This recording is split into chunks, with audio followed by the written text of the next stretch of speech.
So Mark Fiser, the founder of Black Lives Matter, Rhode Island, just came out yesterday and endorsed Donald Trump for president in 2024.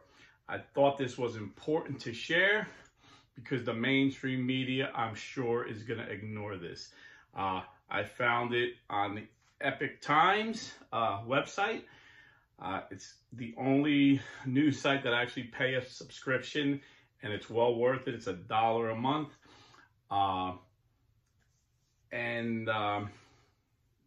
They're always on point. They never have to retract anything like the Washington Post and New York Times. What they say is always accurate, and they report news that the liberal media refuses to report. So I'm going to read Mark Fiser, own words, why he's endorsing Donald Trump. It's a racist party with racist policies. He's talking about the Democrat Party. You'll see that in a moment. It's a racist party with racist policies that negatively impact black families, he said. Black people are stuck on that plantation mentally. They're slaves in their own minds because they refuse to see the big picture and how we've been used and abused by the Democratic Party. With policies are absolutely antithetical to what black people yearn for in this country, which is life, liberty, freedom, the pursuit of happiness, and a family to raise. Mr. Fiser equally distrusts the Republican Party, which he said is its own corrupt institution. And then this is a quote from, "This is why Donald Trump is so popular. He's anti-institution. He can't be bought. He can't be sold. He's going to give it to you straight and keep it real. And those who relate to that love that about him." If you look at both parties and the potential candidates, including the current president and vice president, I think he's the best candidate we have. It's a no-brainer. Though framed by legacy media, so the mainstream media, he's referring to them as legacy media, ABC, NBC, CBS, as a racist and xenophobe, Mr. Fiser said President Trump has helped the black community 100%. If you look at his policies, what he's done for our community has gone under the radar. He doesn't brag about it.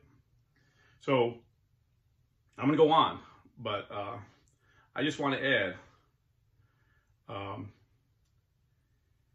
what he's done for black people does go under the radar.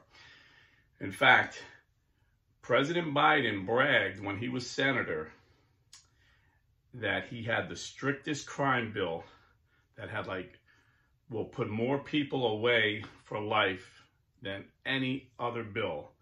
And President Clinton signed it. And they both, along with Hillary Clinton, referred to super predators that need to go away for life for crimes other than murder. And these super predators turns out to be African-American young males. And Van Jones, an African-American Democrat strategist who was in Obama's administration, said Donald Trump did more for black people than any other president in 50 years by ending that racist law that Joe Biden sponsored and President Clinton signed when Donald Trump signed the Justice Reform Act and let thousands of African-American young males are away for life for having the same amount of crack cocaine that white Americans got caught with powder cocaine. So, and on top of that, under Donald Trump, black unemployment was the lowest in history. And,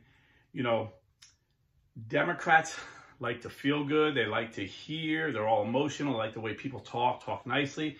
And that's not Donald Trump. Donald Trump's not a very nice talker. He talks kind of rough. But Republicans, conservatives, we like to see results. You can blow all the smoke you want. Obama blew the sweetest smoke. He sounded wonderful, but his results were horrible. Donald Trump's results were good, not only for all of America, but for the black community. Like Ronald Reagan said, a high tide lifts everybody's boat.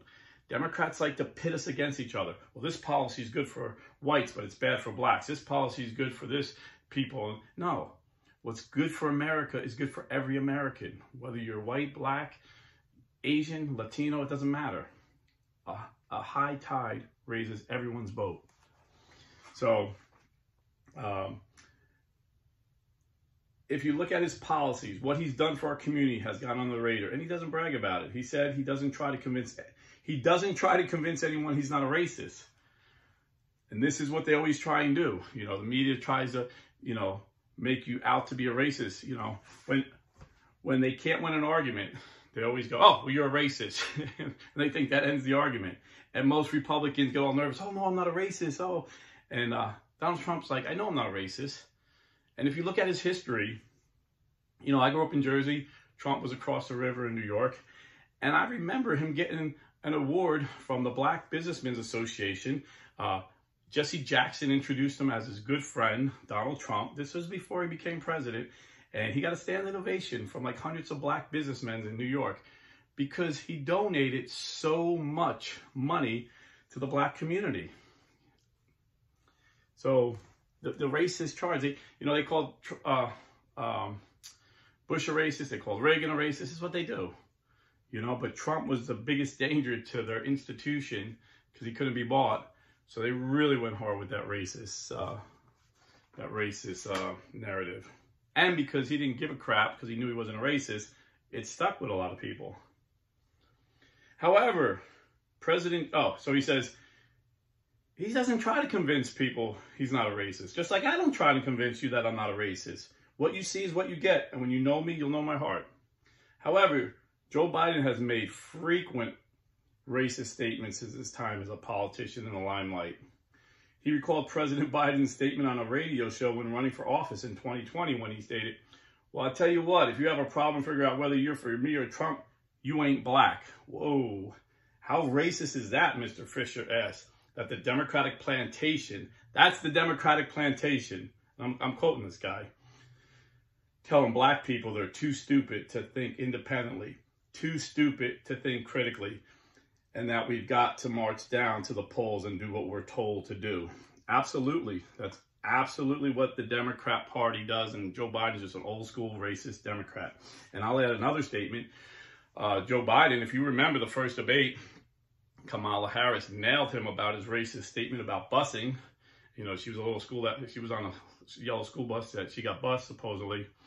And she reminded Joe Biden that he was friends with very racist Democrat senators. And he said, I don't want my kids growing up in a racial jungle. This is why I oppose busing. And this is why I oppose integration. He was a segregationist, Joe Biden was. Wanted to keep blacks and whites separate. Because that was part of, you know, he's not an ideologue. He's not smart enough to be an ideologue. But that was part of that was the center of the Democrat Party. They were racist. So he wanted to be popular in the Democrat Party at the time. Now it's popular to kill black babies through abortion. So he's the most pro-abortion president we've ever had. Mr. Fisher doesn't stand alone in the black community in wanting to see President Trump return. And this is to office in 2024. More and more black people, this is him quoting him again. More and more black people every day are supporting him. Look at the rappers. The latest one who just went turncoat on the Democrats was Wacko Flacco Flame. I guess he's big. I've never heard of him. Who announced on Twitter that he's voting for Trump. On October 16th, the rapper posted a photo of himself and President Trump. Look at how a black neighborhood in Fulton County cheered Trump on the way to the county jail. They know that the government harassing him because they've seen it in their own lives and they recognize the persecution. He isn't afraid taking flack from others in the black community because of, Mr. Fisher isn't afraid of taking flack from the others in the black community because of his support of President Trump. I'm going to get the same pushback I expect that I get when I started the organization, not only from the white community, but from my own community. Just something that goes with the territory when you're a leader. Many people in the black community are secretly behind President Trump and want to see him back in office. They won't say it in public in fear of backlash from the community because they have reputations, businesses, and relationships they don't want to put in jeopardy. But they'll speak with their vote, he said. And that's true. Trump got more black votes than any president in modern politics, any Republican president in modern politics. You know, I told you I worked for this ice company. I was throwing ice all summer, and then it got slow after Labor Day. So I'm still on the payroll, but I'm part-time. When they get busy, they call me. But I told you, I was the only white employee in the entire company. And every man, it's all men, no girls going to be out there throwing ice in the Florida sun. But every black man I worked with, and they're all black, supports Donald Trump. Some of them said it quietly, you know, I really liked his policies. I know he's a little, you know, a little arrogant, you know. None of them said he was racist because they know that's a false narrative of the media. They're not stupid. They know Trump's policies, and this is what we vote for. None of us know Trump personally. None of us know Joe Biden personally. All we can do is look at their policies and the results. And the results of Donald Trump's policies were the best ever for the black community. So this is why the founder of Black Lives Matter in Rhode Island endorsed Donald Trump. And this is why they're trying to put him in jail, because they know without the black vote, there is no hope for Joe Biden to win the presidency in 2024. And they are losing it. They already lost the Hispanic vote. Like this gentleman said in the beginning, the blacks are realizing Democratic Party is antithetical to everything they believe. You know, Latinos figured it out already. The Latino vote is going Republican. So in 2024, Donald Trump is going to have even a larger share of the Democrat vote, the African-American vote that normally goes to the Democrat vote, because they're starting to see with their own eyes that talk is cheap. So anyway, I know a lot of you guys don't like me to talk politics, but as Catholics, we have to care for every human being.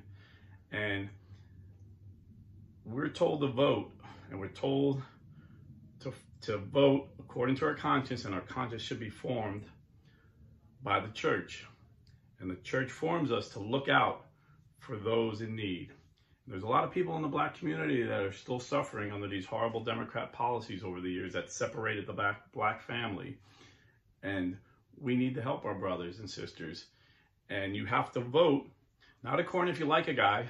You know, Trump, there's a lot of things I don't like about Trump's personality, but I know his policies will help our black brothers and sisters in America. So this is why I'm voting for Trump.